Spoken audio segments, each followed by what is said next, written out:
exhausted from the long day of work. She had just finished closing up her family's small bookstore and was finally heading home. As she stepped into her apartment, her phone buzzed, making her jump. She looked down at an unknown number flashing across her screen. Curious, she swiped to open it. The message read, "It's me. Do you remember?" Maya paused, slightly unnerved. She typed back a quick response, "Sorry, I think you have the wrong number." Almost instantly, a response came through, "You know me, Maya. It's been too long." Maya's fingers hovered over her screen, chills running down her spine. How did this stranger know her name? She couldn't remember meeting anyone who might send her such a strange message, but something about it seemed familiar. She typed back a cautious reply. "Who is this?" There was no response for several minutes. She brushed it off, convinced it was just a prank.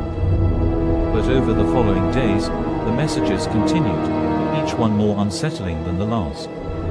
"We used to talk every night. Remember the stories we shared? I miss you, Maya." One evening, after receiving another message, she decided to call the number. There was only silence on the other end, until, faintly, she thought she heard breathing. She hung up immediately, a sense of dread settling over her. The more the messages continued, the more they felt deeply personal, as if the sender truly knew her, remembered things about her she had long forgotten.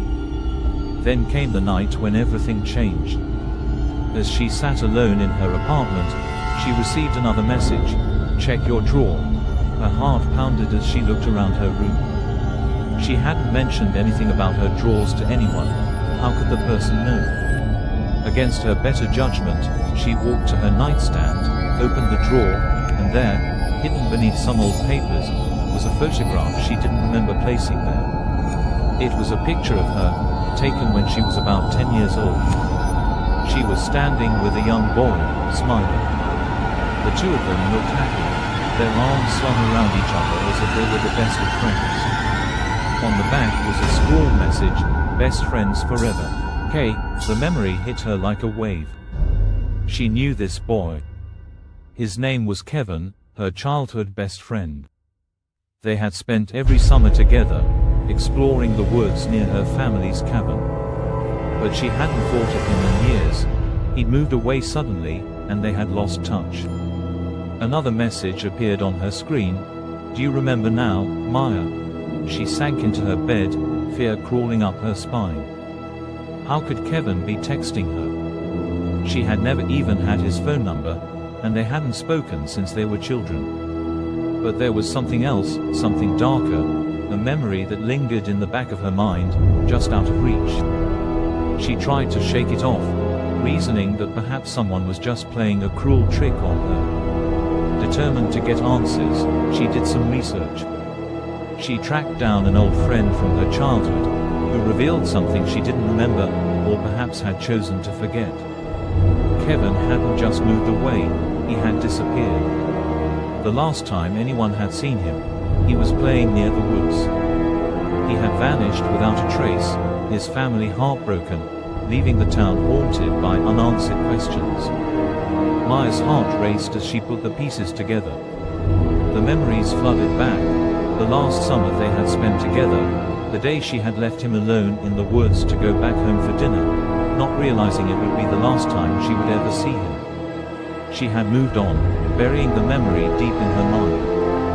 But now it was all coming back. That night, as she lay in bed, her phone buzzed again. Another message from Kevin's number, "Come find me." She barely slept that night, plagued by dreams of the woods, her childhood cabin, and Kevin's face, always smiling, always watching. When morning came, she couldn't ignore it any longer. She had to go back. Maya packed her bags and drove to her family's old cabin in the mountains. The journey was long and unsettling. The farther she got from the city, the darker the skies grew. When she finally arrived, the woods were shrouded in mist, and the cabin was silent, as if it had been waiting for her all these years. Her phone buzzed as soon as she stepped out of the car. "I'm waiting."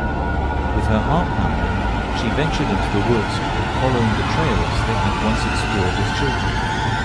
Memories flooded her mind, the games they had played, the secrets they had shared.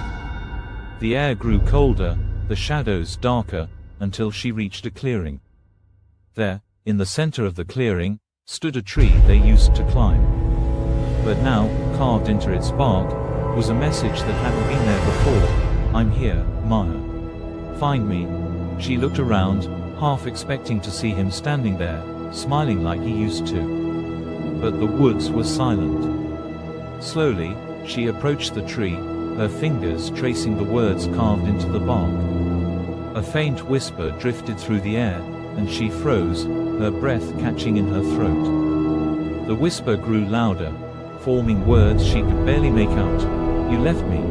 Tears filled her eyes as the memory came rushing back, the guilt, the regret. She hadn't thought twice about leaving him that day, never imagining he wouldn't make it home. She whispered, I'm so sorry, Kevin. A chill passed through her, and suddenly, her phone buzzed once more. She looked down, hands shaking, and read the final message. Now you're with me forever.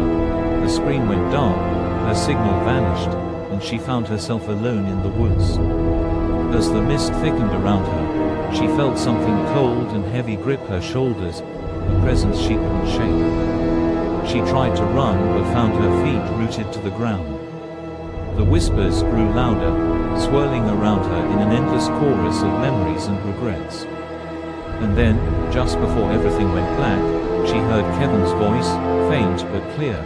I told you, Maya. Best friends forever. Back in the village, the townsfolk reported strange signals on their radios, soft static punctuated by faint whispers. Some claimed they could hear a woman's voice, calling out for help from somewhere in the woods. But no one dared venture too close, for everyone knew that once you entered those woods, you might never return. Трава на плота, на брик, на пале. Ай, сектор, вир по лицу. Ой, сектор, по лицу.